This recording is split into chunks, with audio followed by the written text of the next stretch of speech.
Lagi di ISP, ini siaran podcast.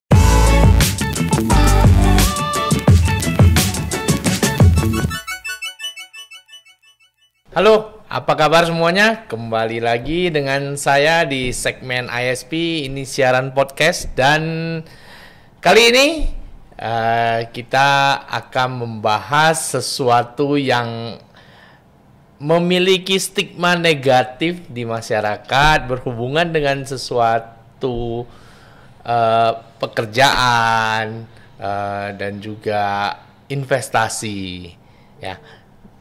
Untuk membahas itu lebih lanjut, saya sudah kedatangan satu orang tamu yang cukup expert di bidang ini, dan menurut saya dia juga sudah berhasil membangun brand untuk dirinya sendiri, di mana kita kenal dengan Koko Panin. Selamat siang. Ya, siang Koko Gunawan. Ya. Apa kabar, Bro? Baik, Saya bro. panggil Bro aja lah ya. Oke, siap, Walaupun boleh. lebih dikenal dengan Koko Panin, ya. Gimana kabarnya sekarang? Baik kok, sampai sekarang ya mudah-mudahan masih sehat selalu. Sehat selalu, itu yang penting. Iya. Ya, kegiatannya apa aja nih? Kegiatan sekarang karena berhubung akhir tahun lebih banyak jalan-jalan ke tempat nasabah, sekalian review kembali. Jalan-jalannya bukan ke Bali ya, tapi ke tempat nasabah kemarin ya. udah ke Bali. Kemarin udah. Iya. Oke. Nah, kita ngobrol sedikit lah ya Oke. tentang kamu. Nama aslinya apa? Lucky Leonardi, Lucky Leonardi, tetapi Iya. lebih dikenal dengan. Koko Panin. Kenapa bisa memilih brand Koko Panin itu? Iya, karena yang pertama semua teman-teman pasti sudah tahu bahwasanya saya berada di Panin Life Insurance. Jadi awal muasal brand Koko Panin itu sebenarnya gini kok. Dulu pertama kali saya jadi agent, itu prospek orang itu susah banget. Susah ya. Susah banget. Asal saya tawari yang sudah ada lah, yang nggak mau lah. Belum lagi saya canvassing door to door. Wah, itu lebih berat lagi. Jadi terakhir saya sampai hampir putus asa. Saya berpikir susah banget jalaninya. Tapi kembali saya pikirkan lagi, kenapa para leader-leader lain kok bisa sukses gitu kan, beli mobil, beli rumah.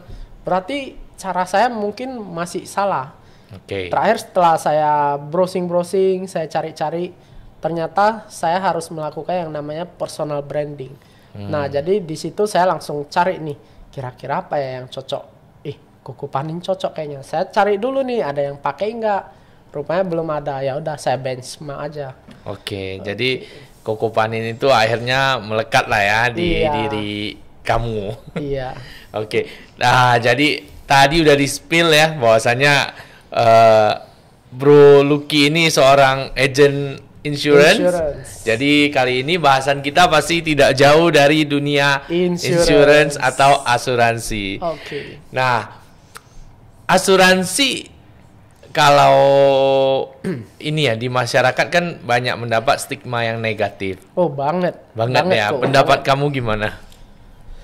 Karena mungkin kebanyakan dari miskomunikasi ya. Miskomunikasi itu agent dulu kurang dalam hal penjelasan. Masyarakat masih terdoktrin bahwasannya asuransi itu tabungan atau investasi. Ya, memang benar ada sebagian produk itu memang merupakan investment, tapi kita harus pilah kembali jika segmennya asuransi kesehatan itu murni kesehatan, bukan ada segmen di investment ataupun tabungan yang artinya kita siap untuk bayar hangus. Itu dia.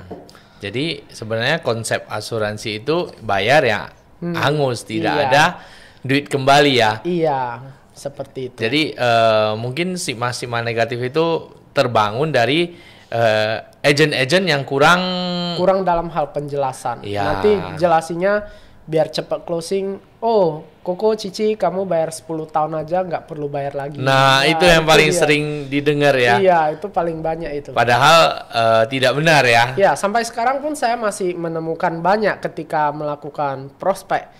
Nanti ditanya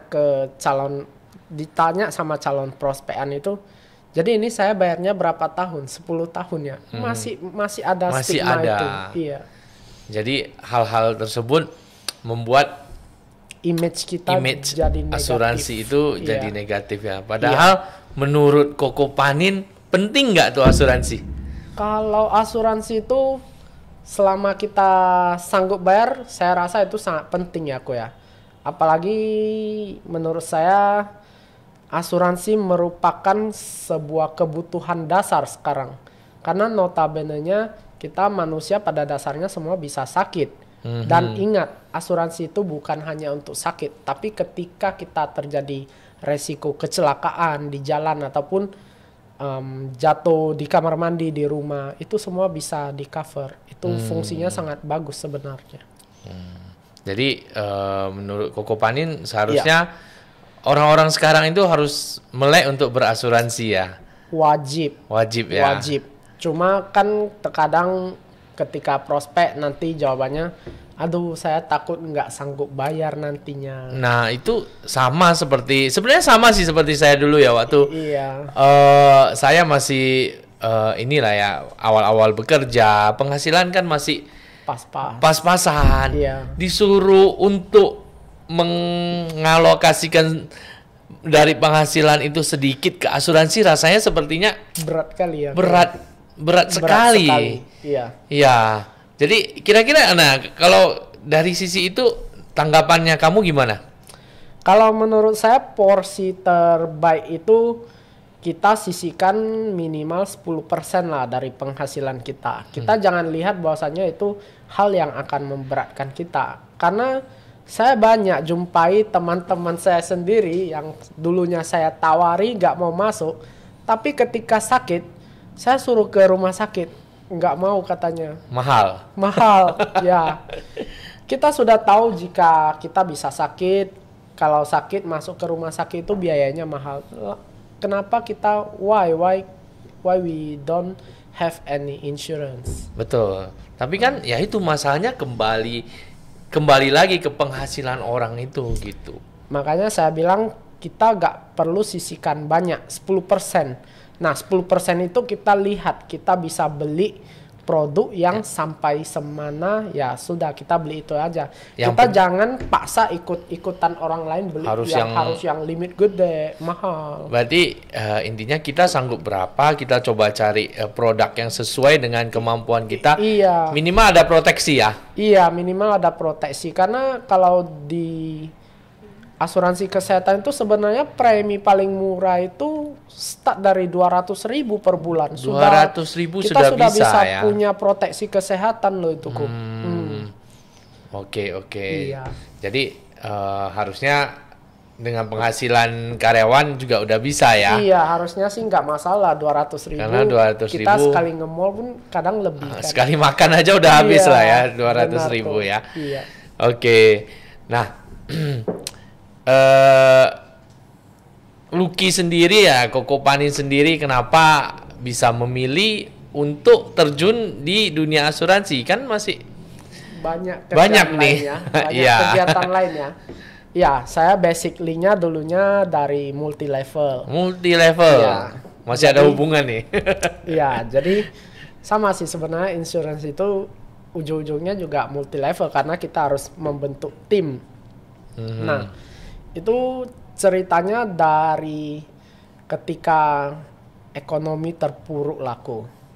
Jadi saya rasa kok nggak ada kerjaan satupun yang cocok sama saya. Karena saya orangnya kurang suka sih kalau kerja sama orang karena terbatas di waktu sama penghasilannya. Jadi saya terakhir cari-cari, pas pula datang teman SD saya nawarin, enggak lu ikut saya aja. Bisnis insurance katanya. Yaudah saya waktu itu cuma nanya-nanya gitu aja. Komisinya berapa?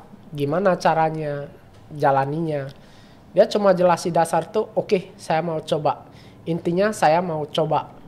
Nah, ketika coba itu juga nggak gampang, susah. Susah pastinya. Mana ada yang gampang? Iya.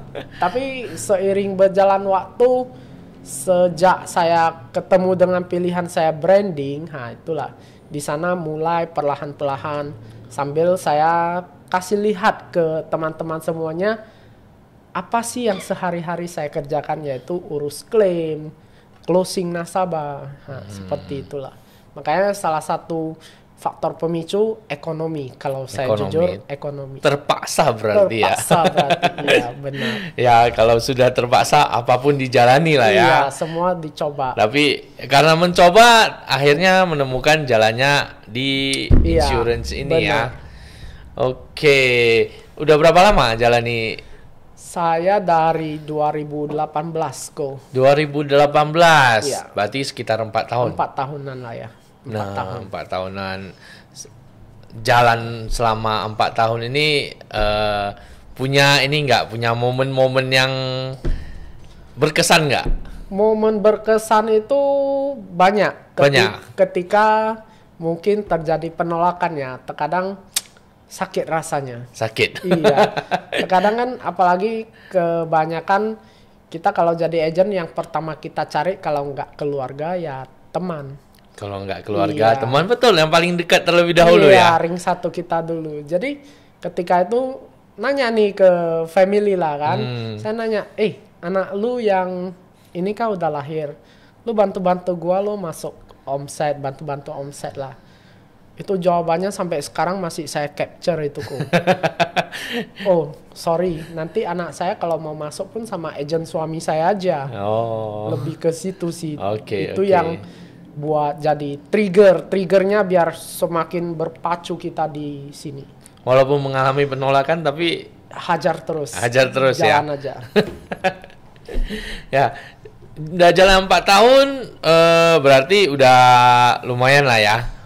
Lumayan. Karena kan kita tahu bisnis asuransi ini kan juga mengandalkan jaringan.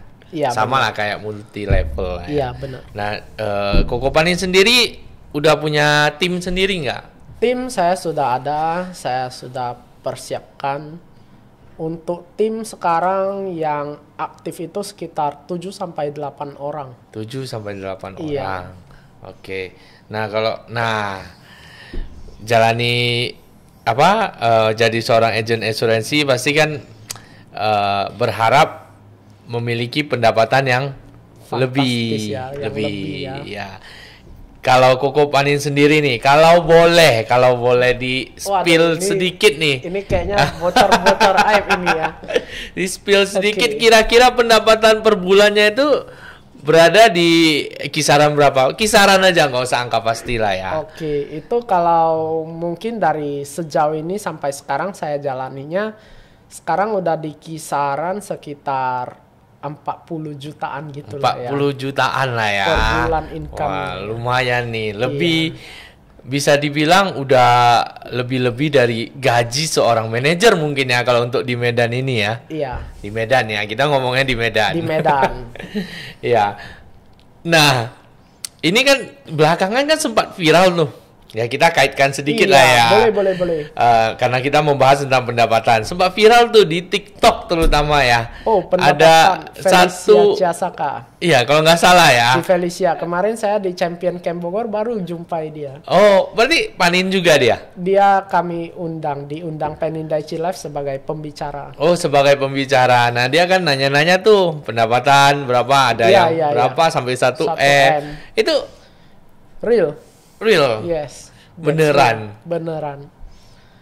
Bisa sampai 1 M itu gimana?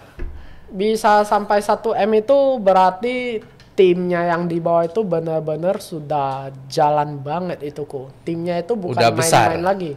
Timnya itu memang sudah besar banget itu. Berarti pendapatan yang ditanya-tanya itu beneran? Bukan beneran. Cuma untuk konten atau mungkin dia orang-orang tersebut merupakan bayaran gitu ya. Iya. Bukan. Itu memang real adanya. Karena termasuk di Medan ini juga sudah ada sih yang capai income mungkin 1 bulan itu ratusan juta udah banyak lah. Banyak lah ya. Iya. Berarti bisnis asuransi ini berarti lumayan menjanjikan kalau menurut saya. Menjanjikan sih benar, tapi tergantung dari bagaimana cara kita menyikapinya. Betul, dan juga nggak semua orang bisa berhasil. Iya benar. Pastinya kan benar, seleksi alam juga lah kalau di sini alam, ya. Iya. Oke, kalau bisa mendapatkan pendapatan begitu, wah ya luar biasa sih. Luar biasa, kalau tapi menurut saya. lebih ke tergantung usaha kita sih. Kita maunya gimana.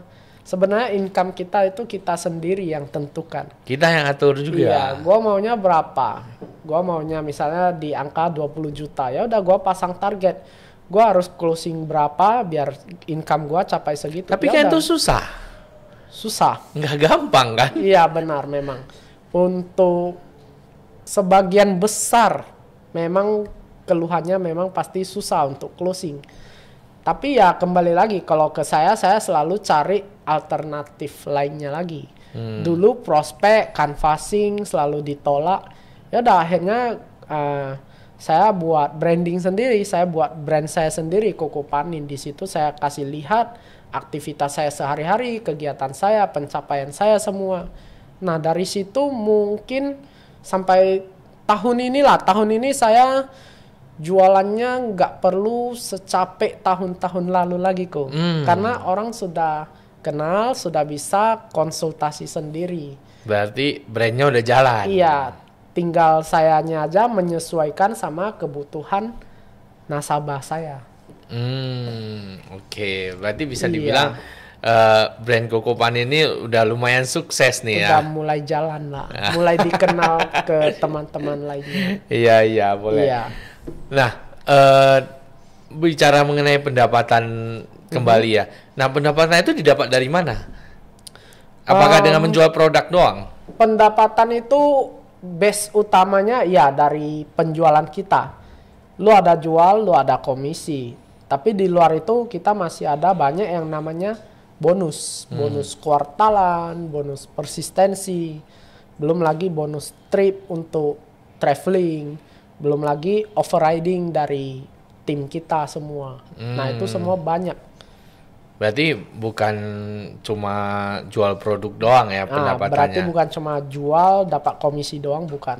Ya kalau jual produk aja mau capai 1M mau jual berapa banyak kan berat gitu. Iya. Oh, berarti banyak lah ya. Di samping dari cuma jual produk, berarti ada dari perusahaan. Iya, ada subsidinya lah kita bilang. Bonus-bonus yang dicapai. Iya. Oke. Nah, kalau Koko Panin sendiri sejauh ini brandingnya di platform apa aja? Sampai sejauh ini mungkin paling banyak itu masih di Instagram sama Facebook ya. Instagram sama Facebook. TikTok mulai-mulai lah. TikTok mulai-mulai. Kalau di Instagram berarti @kokopanin. Iya benar. Sambung semua. Nah, bagi kalian yang mau tahu tentang insurance, kalau mau konsultasi, sekedar konsultasi. Benar, free kok. Bahkan bisa minta bantu. Banyak saya banyak bantu urus nasabah terbengkalai kalau saya bilang. Nasabah terbengkalai paling banyak itu. Ya, boleh di-follow di Instagram @kokopanin. Kalau Facebooknya sama? Sama juga. Sama ya? Iya. Jadi untuk teman-teman yang mungkin ditinggal janji sama agennya ataupun ada hal dalam kendala klaim ataupun administrasi, boleh langsung hubungi saya di Instagram saya. Semua di situ sudah lengkap. Mau langsung ke WA saya, tinggal klik juga linknya di sana, sudah tersedia semua. Free. Oke. Iya. Tadi sudah ini ya iklan gratis di sini. Iya. Kita tanya-tanya lagi. Nah, kita tadi di awal udah ngobrol tentang ini ya, stigma negatifnya si asuransi ini sendiri di dunia di masyarakat kita lah ya. Benar. Ada beda nggak ya masyarakat sebelumnya, sebelum COVID, dan setelah COVID tentang asuransi? Pasti ada bedanya. Kamu ada ini nggak? Ada perubahan nggak? Ada perubahannya. Mungkin jika selama pandemi kemarin antusias masyarakat terhadap insurance itu lebih tinggi ya. Tapi ini ketika mulai mereda pandemi, pelan-pelan mulai kendor lagi. Kendor lagi. Tapi kalau sebelum sebelum pandemi ya lebih kurang memperhatikan sih. Kurang peduli kali ya. Kurang peduli ya. Pada saat pandemi naik. Tiba-tiba semua sibuk mau masuk insurance. Iya, setelah COVID ya bisa kita bilang hampir berlalu. Iya. Mulai turun lagi ya. Mulai turun lagi. Oh, berarti masyarakat kita ini tertrigger kalau ada sesuatu nih. Iya. Kalau tiba-tiba datang baru sibuk semua kan.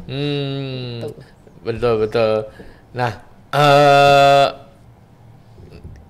stigma negatif asuransi sendiri selain yang tadi ya, cuma perlu bayar 10 tahun atau apa lagi? Belum lagi sebanyak yang saya temukan dulu kan masih jarang ya yang namanya auto debitku. Jadi duit itu kebanyakan premi tiap bulan titik ke agent. Betul. Itu kebanyakan nggak disetorkan itu. Banyak. Itu yang saya jumpai banyak. Itu menjadikan asuransi ini sangat negatif lah, iya, bisa kita bilang. Benar. Dan satu lagi, kasus gagal bayar. Oke, ya kemarin sempat juga ada yang viral ya, karena kena tuntut itu ya. Ya, kita nggak usah sebutin. Oke. Itu sebenarnya begini, semua perusahaan asuransi itu sudah melaksanakan tanggung jawabnya secara maksimal. Yang kebanyakan terjadi itu salahnya di nasabah sendiri. Karena dari yang kasus kemarin setelah saya pelajari, ternyata si yang meninggal ini sebelum polisnya mati itu sudah ada pemberitahuan, cuma nggak dihiraukan. Setelah polisnya tidak aktif, lewat selang 1 atau 2 tahun ya kalau tidak salah, ya nasabah itu meninggal. Ya pasti klaimnya nggak cair dong.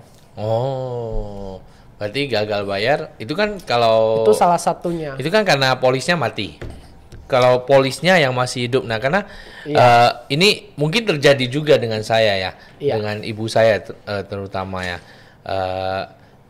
Ada asuransi, terus pada saat melakukan operasi, operasi tulang belakang, kita klaim itu nggak dibayar. Oke. Nah, saya nggak tahu, ya mungkin case ini karena agentnya pertama yang tidak menjelaskan terlebih rinci lah ya. Jadi terakhir saya tutup. Itu asuransi. Oke. Ya, kita juga nggak usah sebut kasus iya, apa. Benar. Nah, sebenarnya juga alasannya juga menurut saya tidak masuk di akal ya. Karena lain lah ya. Ibu saya memang sudah pernah berobat, tapi yang berhubungan dengan saraf. Tapi yang dioperasi ini kan tulang. Okay. Kan tidak ada hubungan ya. Tidak ada kaitannya menurut saya ya. Tapi nggak tahu dari sisi perusahaan asuransinya tolak gitu aja. Nah, kira-kira itu apa? Menurut pandangan Koko Panin? Nah, itu kalau untuk hal-hal seperti itu kan, jika dari awal kita pengajuan itu kita wajib melampirkan semua jika memang sudah ada riwayat di rumah sakit sebelumnya ataupun ke laboratorium untuk cek. Karena hasil itu yang dipegang oleh perusahaan. Jadi ketika kita lampirkan, kalau perusahaan menerima setuju, berarti resiko apapun sudah jadi resikonya perusahaan. Meskipun tidak ada kaitannya. Iya. Karena kan itu banyak terjadi di menurut lapangan. saya kan itu nggak ada kaitan kan. Iya, itu banyak terjadi di lapangan memang. Jadi untuk sekarang sebenarnya jika saya ingin closing, saya tetap yang pertama saya tanyakan dulu, Koko, Cici, Ai, Aceh sudah pernah ada riwayat belum sebelumnya? Karena saya duluan cut di depan. Kalau misalnya bilang tidak dan kedepannya ditemukan, maka klaim itu akan batal. Polis juga akan ditutup sepihak sama perusahaan. Nah, itu konsekuensinya. Jadi saya bagusan pahit-pahit di depan aja. Daripada nanti nasabah bayar-bayar udah lama, klaim ditolak, kecewa, polis ditutup, uang hilang semua. Ya, lebih parah lagi kok. Nah, betul sih. Iya. Ya mungkin pada saat pembukaan polis ibu saya tersebut, si sang agent juga nggak nanya. Iya, yang penting kan closing aja. Iya, kebanyakan terjadi sih. Sampai sekarang juga saya masih menemukan beberapa case seperti itu. Kemarin ada di Tebing Tinggi, AI-nya bilang, kalian punya brand nggak bisa lah, saya mau upgrade aja kena tolak. Brand yang ini terima saya semua, gak usah medical lagi. Saya cuma bilang, AI bawa polisnya keluar, kita buka halaman paling belakang. Di situ ada tertera dalam 5 tahun terakhir apa pernah melakukan operasi ataupun sakit lainnya yang tidak disebutkan. Kalau itu dicentang tidak. Selamat AI, nanti klaimnya ke depan pasti saya jamin 1000% gak akan cair. Betul, dia keluar di polis, dia buka, gitu dia baca, dia lempar bukunya ke meja, dia terduduk gini. Udah. Dia itu preminya gede loh kok. Itu setahun 55 juta AI-nya bayar. 55 dia juta. udah store 2 tahun loh, udah store 110 juta loh itu. Wah. Nah, itu lebih gimana lagi? Kalau begitu ya, menurut saya berarti bisnis, insurance bisnis, terutama perusahaan-perusahaan asuransi. Iya. Tidak selektif dalam menerima agennya. Kalau selektif itu, kita ketika ingin join ke bisnis insurance, kita kan hanya melalui ujian AAJI aja. Nah, iya. Itu selanjutnya itu closing itu kan sudah dijelaskan bahwa tugas kita sebagai agent itu kita harus memastikan semuanya. betul. Jadi kalau ada yang miss seperti itu di luar tanggung jawab, di luar kendali perusahaan. Iya, itu sebenarnya. Nah, berarti menurut saya konsep ininya beda ya, konsep perusahaannya beda. Nah, kalau perusahaan pada umumnya kan bertanggung jawab terhadap semua yang dilakukan oleh karyawan. Iya, benar. Betul nggak? Iya, benar. Ya. Nah, sedangkan perusahaan asuransi menurut saya dia tidak bertanggung jawab terhadap apapun yang dilakukan agennya. Iya, benar. Agent itu kan karyawan atau bukan? Bukan. Lain. Karena kerja kita kalau di bisnis insurance kita sistemnya kan bagi hasil. Jadi kita tidak terikat. Kita agent dan perusahaan itu tidak langsung saling terikat. Tidak terikat. Berarti kalau begitu sang calon nasabah lah yang harus pinter-pinter milih agent. Agent, benar. Karena kan kalau di perusahaan kan ada yang namanya gaji pokok. Kalau kami di sini kan tidak ada. Lu closing ya lu dapat. Lu nggak closing ya lu nggak dapat apa-apa juga. Nah, gitu. Berarti pandangan masyarakat juga salah, menurut saya salah. Karena mereka pastinya menganggap si agent kerjanya di perusahaan. Iya, benar. Agent E kerjanya pasti di perusahaan E. Iya, benar. Itu ya kan? yang seringkali salah persepsi. Nah, berarti ya, masyarakat juga harus lebih pintar harus ya. Pintar-pintar sih. Nggak boleh salah persepsi tentang agent. Iya, karena sebenarnya nggak susah sih kalau buat teman-teman yang ingin cari agentnya ini bertanggung jawab enggak. Karena sosial media sekarang kan sudah digitalisasi semua kok, sudah terbuka lebar lah. Kita semua bisa lihat. Misalnya lu ingin cari brand A, ya udah lu cari aja top agentnya itu siapa, lu lihat sosial medianya dia terbuka enggak ke semua orang. Kalau dia terbuka, kita kan bisa pantau kinerjanya itu gimana. Nah, dari sana teman-teman bisa memutuskan ingin beli dengan agent ini atau tidak. Jadi jangan asal-asalan beli juga. Nanti susahnya di belakangan soalnya. Iya. Nah, kalau begitu pertanyaan saya lagi nih pikiran saya ini kemana-mana jadinya.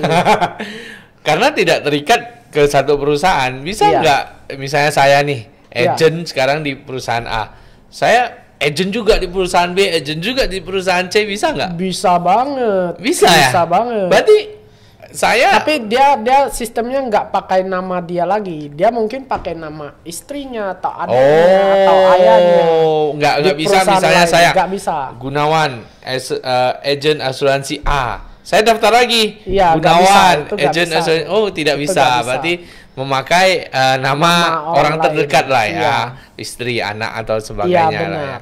Lah ya. Itu ya dia. Kalau menurut saya kalau bisa ya saya bisa jualan produk perusahaan mana aja yang menurut saya lebih bebas sebenarnya lebih cuan kepada saya. Itu pun bukan hal yang biasa lagi, udah biasa lah, udah biasa. Udah ya, inilah ya. Udah biasa. Kalau ada satu orang double job itu udah banyak juga ditemukan. Ya, tapi karena kan dia tidak terikat. Ya benar, tapi kalau saya lebih ke responsibility-nya mungkin ya. Karena kalau pandangan saya satu orang yang mengerjakan 2 brand itu saya jadi kurang yakin gitu kok. Yakin. Lu harusnya itu lu fokus sama satu brandmu sendiri.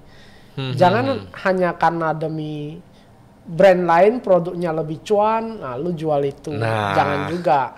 Ya. Jangan juga. Kalau yang mengharapkan return yang cepat kan seperti itu. Iya benar. Ya kan? Produk ini lebih gampang dijual. Ya udah saya jual ini aja. Produk ini lebih menghasilkan. Ya, saya jual ini aja. Ya. Banyak. Tapi yang seperti itu nggak akan besar ya? Nggak akan bisa besar karena dia terlalu fokus dengan hal-hal kecil seperti itu. Dia mengincar yang ini aja ya. Dia nggak. Kan bagusnya kita jika fokus di satu tempat, perusahaan pun memang sehat, kita kembangkan, kita buat satu ekosistem di sana. Seperti kita buat satu pekarangan bunga lah kok. Kalau bunganya, tamannya cantik, kupu-kupunya banyak yang masuk nggak? Banyak. Ya udah kupu-kupu kalau masuk ataupun lebah masuk. Nah, kita tinggal panen apa? Madunya aja. Betul. Jadi kasih tips memilih agent yang benar. Kalau untuk tips, nanti kesenggol yang lain susah juga. Gak apa-apa, kita terbuka. Kita kan mau kasih pandangan ke yang mendengarkan ya. Karena selama ini stigmanya udah negatif. Terlalu negatif sih menurut saya. Karena saya sebenarnya ngundang kamu, saya juga deg-deg sor nih. Iya, benar. Stigma ini sudah sangat negatif. Ya, hari ini saya bantu luruskan buat teman-teman yang ingin memilih agen asuransi. Yang pertama, teman-teman lihat teman-teman ingin brand mana. Teman-teman cari siapa sih top agennya di situ. Gimana sih kerjaannya sehari-hari. Lebih ke yang kalau saya bilang ke sosial media pun oke lah. Karena di situ kalau seperti saya sendiri kan saya ungkapkan sehari-hari kegiatan dia itu apa saja.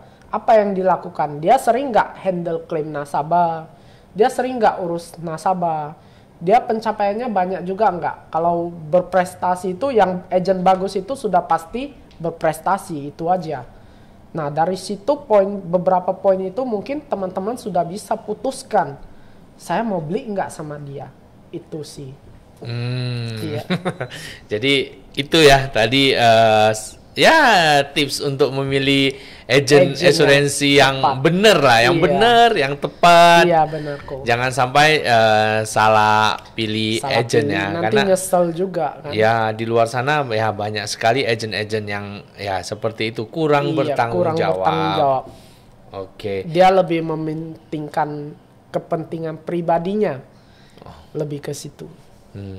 Nah, kalau berbicara tentang ini ya, klaim asuransi, itu semua penyakit bisa diklaim? Ini kita sambil sharing, kita sambil belajar, mumpung di podcast. Kalau dari pengajuan asuransi itu, begitu asuransi kamu disetujui, yang namanya resiko kecelakaan itu sudah langsung di cover. Nah, untuk sakit seperti demam, DBD, tipes, muntaber yang ringan-ringan seperti itulah, itu masa tunggu 30 hari kok. Nah, ada lagi sakit kritis namanya. Dia ada pilihannya itu, ada berapa jenis itu. Kayak itu jantung dan lain-lain. Jantung, cancer, katarak. Ada masa tunggu. Masa tunggunya itu 12 bulan. 1 tahun lah ya. Ya, jadi jangan kita berpikir, gua udah masuk asuransi udah pasti aman, belum tentu. Yang benar-benar aman kalau masuk asuransi ketika sehat dan sudah lewat 1 tahun, itu baru benar-benar safety kok. Iya. Dan kalau udah lewat itu harusnya pasti dibayar ya. Pasti dibayar kalau tidak ada ditemukan fraud ya, kesalahan. Yang seperti tadi lo pas mau masuk ada riwayat tidak dilampirkan, seperti itu. Kecelakaan pasti. Kecelakaan, jatuh apa semua lah ya. Iya. Ada bagian tubuh yang nggak di cover, contoh gigi. Gigi nggak di cover kalau misalnya kita mau buat sendiri. Gigi dalam saya patah nih, saya mau tambah lagi, itu nggak di cover. Itu nggak di cover. Kecuali saya jatuh dari kereta, rahang saya hancur semua, itu pernah. Di brand Penin pernah klaim 1 rahang itu habis kena 60 juta itu semua perbaikannya, biaya perbaikannya. 1 rahang ini ya. Semua atas bawah itu itu klaim. Kalau itu bisa, untuk tapi kecelakaan. kalau memperbaiki yang bukan karena kecelakaan itu nggak bisa ya. Iya. Oke. Kalau mata apa umum bisa lah ya, mata operasi mata katara bisa, dan operasi sebagainya. katara ataupun seperti retina jatuh bisa. 1. Bunuh diri dibayar nggak? Nah, untuk kasus bunuh diri itu di tahun pertama itu tidak dibayarkan. Tahun pertama. Lewat tahun pertama, jika ingin bunuh diri silakan klaim, pasti cair. Saya pastikan cair. Pasti cair. Wah, kalau gitu ini ngeri juga ya. Perusahaannya yang ngeri-ngeri sedap ya. Iya, ya saya jika nasabah masuk tahun kedua, saya bunuh diri, ya udah klaim cair. Iya, saya masuk yang gede-gede gitu kan. Ya, saya udah sakit kritis nih. Iya, benar. Saya bunuh diri. Iya, bunuh diri tahun kedua bayar. Kecuali yang tidak dibayar itu kecuali kita dapat eksekusi hukuman mati dari pengadilan. Ataupun tindak kriminal itu tidak dibayar. Karena tindak kriminal ataupun eksekusi mati dari pengadilan. Cuma itu. Tapi kalau saya lompat dari gedung tinggi ke bawah mati, bayar. Tahun kedua bayar. Saya lompat ke laut tenggelam, bayar juga ya. Iya. Oke. Iya. Wah, ini bisa kalau orang yang berpikiran aneh-aneh ini bisa diakal-akali juga nih. Iya, benar. Tapi hal yang tidak baik jangan kita lakukan. Benar. Oke. Nah, kalau ini punya ini nggak kira-kira tips-tips berasuransi yang benar dan tepat? Oke. Untuk tips berasuransi yang benar, yang pertama kali wajib teman-teman siapkan itu adalah asuransi kesehatan. Iya. Nah, kalau kesehatan sudah punya, kita ada budget lebih dan sudah berkeluarga, mungkin teman-teman boleh siapkan asuransi jiwa. Jiwa itu saya bilang warisan, itu untuk warisan. Nah, ada lagi biasa Koko pernah dengar asuransi sakit kritis. Kalau kena penyakit kritis, dia akan cair sejumlah uang. Nah, itu opsi. Teman-teman boleh beli, boleh tidak. Kenapa teman-teman boleh beli? Ketika teman-teman punya cicilan rumah atau mobil, alias pinjaman ke bank lah dalam jumlah besar. Yang sudah harus dibayarkan per bulan ya. Iya, benar. Karena kita nggak bisa menghindari yang satu namanya. Kalau kita kena stroke, kita kan tidak langsung meninggal. Iya. Sedangkan pinjaman itu udah nggak bisa kerja. Tapi pinjaman itu kan tetap jalan. Ya, dan harus dibayar. Iya, benar. Nah, asuransi kritis itulah tadi yang UP-nya cair untuk melunasi pinjaman kita tadi. Jadi harus pintar-pintar, jangan asal ditawari beli UP kritis kita beli. Nanti terakhir sendiri merasa kok berat banget gua bayar asuransi. Iya, itu sebenarnya itu yang tips-tips paling penting. Asuransi kan juga ada investasi. Yes, benar. Nah, itu beda lagi, itu porsinya beda lagi. Karena kebanyakan sering miskomunikasi di sana juga. Produk investment itu kita ada 2 jenis. Yang satu itu pertama unit link, yang kedua itu tradisional kok. Yang unit link ini teman-teman harus perhatikan karena dia lebih high risk kalau saya bilang. Jadi high risk itu dalam arti kata ketika kita nanti bayar 5 tahun nih, tahun ke-7 atau ke-8 bisa cair. Itu cair itu nominalnya kita mau lihat sahamnya ketika itu naik atau bergerak turun. Kalau bergerak naik teman-teman cuan. Kalau bergeraknya turun berarti kita minus.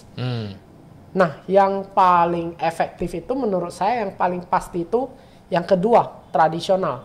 Tradisional ini dia bayarnya hanya 5 tahun dan akhir tahun ke-5 dan ke-10 itu sudah pasti total cair. Dia tidak ada naik ataupun turun. Dia udah kasih angka fixnya ya. Angka fixnya. Berapa lah itu pasti, ya. Iya benar. Itu lebih safety kalau menurut saya. Oke. Kalau yang bisa naik turun kami punya, tapi saya sendiri nggak berani jual. Karena tergantung dari nilai tukarnya ketika mau pencairan.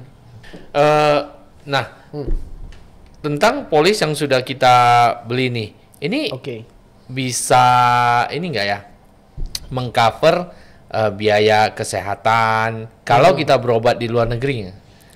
Nah, itu ada tergantung. Kalau yang dulu kan masih range kamarnya itu berdasarkan harga. Misalnya satu malam 500.000. Nah, kita sesuaikan. Sekarang di luar negeri masih ada nggak kamar dengan budget segitu? Kalau tidak ada berarti produk ini sudah tidak bisa pakai. Iya. Nggak, maksud saya di sini, saya kan belinya di Indonesia nih. Semisal saya ke luar negeri ke Singapura, Jepang atau apalah ya. Saya tiba-tiba sakit di sana dan masuk rumah sakit. Itu di cover nggak?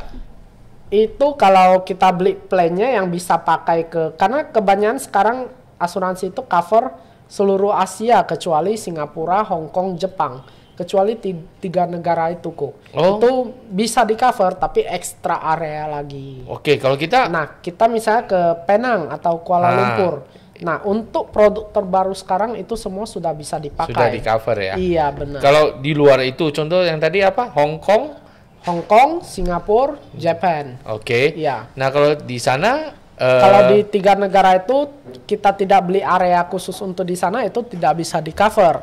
Tapi reimburse juga nggak bisa nggak bisa. Tapi khusus jika teman-teman belinya brand Penin, khusus jika teman-teman ke 3 negara tadi, mengalami kecelakaan masuk rumah sakit, nah itu bisa diklaim. Khusus kecelakaan bisa. Berarti kita nggak bisa beranggapan kita beli kita punya polis asuransi berarti bisa dipakai di mana-mana, nggak ya? Iya, nggak juga, tergantung area yang dipilih sebenarnya itu. Pernah ada pengalaman dari nasabah Kuko yang tidak cair klaim nggak? Kalau sejauh ini syukur-syukur sih belum ada. Karena sampai hari ini proses pengurusan klaim nasabah saya semua dibayarkan full. Karena kenapa? Dari awal saya sudah komitmen. Lu mau masuk sama saya, lu harus jujur dulu. Lu punya riwayat apa sebelumnya? Kalau memang nggak ada riwayat, ya udah lu masuk. Kalau ada riwayat saya lampirkan. Jika diterima ya sudah, berarti kamu bisa klaim. Jadi sampai sekarang itu saya pastikan tidak ada kendala dalam klaim nasabah saya. Karena semua sudah saya lampirkan di awal. Karena ada yang proses pengurusan pengajuannya sampai makan waktu 2 bulan pun pernah. Iya, karena riwayat yang agak serius kan Iya. Berarti sejauh ini belum ada masalah yang ditemui lah ya. Benar. Dan ya kalau misalnya pernah terjadi case-case seperti itu, ya bisa ini juga berefek ke image kita ya. Image kita, benar. Karena kita di bisnis ini kita bangun brand, kita harus berpikir brand ini cemana bisa survive long time. Jangan hanya berpikir cuma demi cuannya yang sebentar itu saja, jangan. Betul. Itu. Ada ini nggak? Ada yang ingin disampaikan lagi nggak ke pendengar nih? Kalau untuk ke teman-teman, saya hanya lebih menekankan kembali sebenarnya, jika ingin berasuransi, sekaranglah ketika kamu masih sehat. Jangan ketika sudah ada riwayat. Karena pengajuannya itu akan sangat ribet. Terus kita juga harus lebih cerdas, lebih teliti dalam memilih agennya. Harus yang benar-benar bertanggung jawab. Ketika dibutuhkan itu harus siap membantu. Bukan harus dalam arti kata, oh gua sakit lu harus datang ke rumah sakit, udah nggak zamannya lagi. Sekarang sistem sudah cashless, bawa kartu KTP sudah bisa. Cumanya harus tetap standby untuk angkat telepon. Minimal itulah. Iya. Iya. Dan kalau ada yang berminat jadi agent, boleh langsung cari Koko Penin juga boleh. Karena tim saya sudah banyak juga yang sukses. Kalau cuma cerita beli mobil income 10 juta itu gampang teman-teman. Asalkan kita mau mengikuti prosesnya dan caranya saja. Agent baru siap disupport lah ya. Pastinya. Oke. Jadi kalau berasuransi itu lebih maksudnya usia muda lebih bagus ya? Iya, karena preminya sudah pasti lebih murah kok. Lebih murah ya? Iya, kalau udah agak tua ya lebih mahal. Oke. Itu sih sebenarnya. Makanya kalian... Tapi intinya yang pertama, selagi sehat beli. Udah, itu aja. Jangan mikirin nanti gua sanggup atau enggak bayarnya, jangan. Karena kita nggak tahu kapan sakit itu datang, kapan kecelakaan itu bisa datang. Nggak ada yang pasti. Iya, jadi kalian selama masih sehat dan muda, berasuransilah. Yes. Kenapa? Karena manusia itu pasti tua, sakit, dan mati. Benar atau sekali. meninggal. Benar sekali. Oke, jadi mungkin sudah cukup panjang kita ngobrol-ngobrol kali ini ya. Dan sudah cukup inilah ya rahasia-rahasia tentang insurance yang sudah kita kupas di sini. Iya benar. Nah, kalau misalnya masih ada yang merasa kurang nih, boleh langsung saja kontak, konsultasi ya, kapanpun boleh. Jangan dengan saya tentunya karena saya kurang mengerti. Langsung ke Koko Panin aja ya. Oke, jadi mungkin sekian episode kita kali ini di Siaran Podcast. Terima kasih sudah mendengarkan dan menonton sampai detik ini. Saya Gunawan dan saya Koko Panin. See you. Kami undur diri. Bye.